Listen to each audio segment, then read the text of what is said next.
नमस्कार। सदीनामा रोजाना बुलेटिन में आप सभी का स्वागत है। मैं रूपा रजक आ गई हूँ लेकर 1 मार्च 2026 का संपादकीय, जिसका शीर्षक है अब खुश तो बहुत होंगे केजरीवाल और स्वामी जी, जिसे कलमबद्ध किया है हमारे सह संपादक राकेश अचल जी ने। आज का हमारा विषय केजरीवाल और स्वामी जी को लेकर है। दिल्ली ही नहीं बल्कि इलाहाबाद की बड़ी अदालत ने पोस्को एक्ट के तहत आरोपी बनाए गए शंकराचार्य स्वामी अभिमुक्तेश्वरानंद की गिरफ्तारी पर रोक लगा दी। जानते इस संबंध में आगे क्या कहते हैं हमारे संपादक महोदय। याद है ना, एक हुआ करते थे अरविंद केजरीवाल, दिल्ली के मुख्यमंत्री हुआ करते थे। भाजपा की भी टीम, आम आदमी पार्टी के संस्थापक भी भाजपा का विकल्प बनने की कोशिश की तो भाजपा ने केजरीवाल को उनके फौजी फांटे के साथ शराब घोटाले में लपेटकर दिल्ली जेल भिजवा दिया गया। होली से ठीक पहले विशेष अदालत ने केजरीवाल एंड कंपनी को दोषमुक्त कर दिया। माननीय अदालत छोटी हो या बड़ी, सब विवेक से काम करती है और उसका मान भी बढ़ाता है। लेकिन जब अदालत के फैसले हवा का रुख देखकर किए जाए तो अब फैसलों पर टीका टिप्पणी भी होता।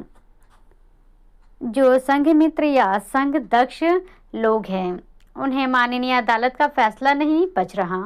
वे कहते हैं कि जरिया बचेगा नहीं, जांच एजेंसी ऊपर की अदालत में जाएगी। जाना भी चाहिए क्योंकि हमारे यहाँ अपील करने की व्यवस्था है।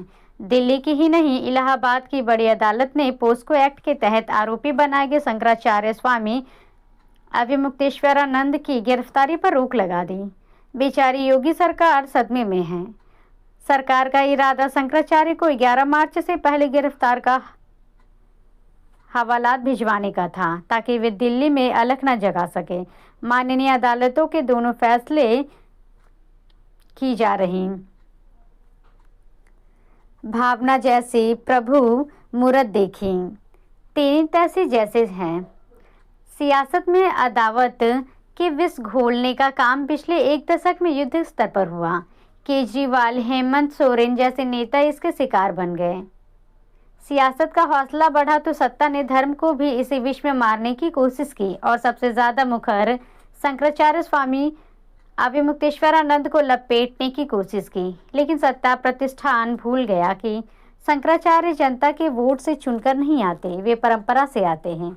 उनका शिकार उतना आसान नहीं जितना कि नेताओं का। पूर्व मुख्यमंत्री अरविंद केजरीवाल हो या शंकराचार्य, दोनों को राहत मिली है या मुक्ति? मुक्ति नहीं।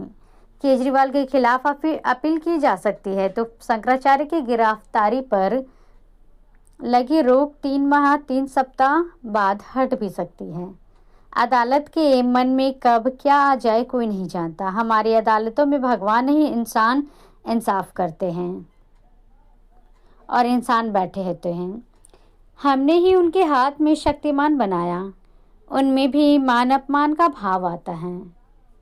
उनके फैसले भी बदलते रहते हैं। अदालतें कभी अपने फैसले खुद नहीं चुनती, बल्कि जो फैसले सत्ता प्रतिष्ठान को सहज असहज करते हैं उन्हें सरकार खुद बदल देती है।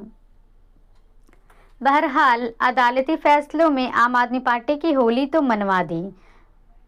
आप आम आदमी पार्टी के कार्यकर्ता हो ना हो, इससे कोई फर्क नहीं पड़ता। आपका आम आदमी होना ज़्यादा महत्वपूर्ण है। आम आदमी की आस्था कानून के राज में भी और धर्म की सत्ता में भी। पहली बार धर्म की सत्ता से राजनीतिक सत्ता ने रार ठानी थी, वो भी इसलिए कि जनता ने गलती से एक योगी को सत्ता सिंहासन तक पहुंचा दिया।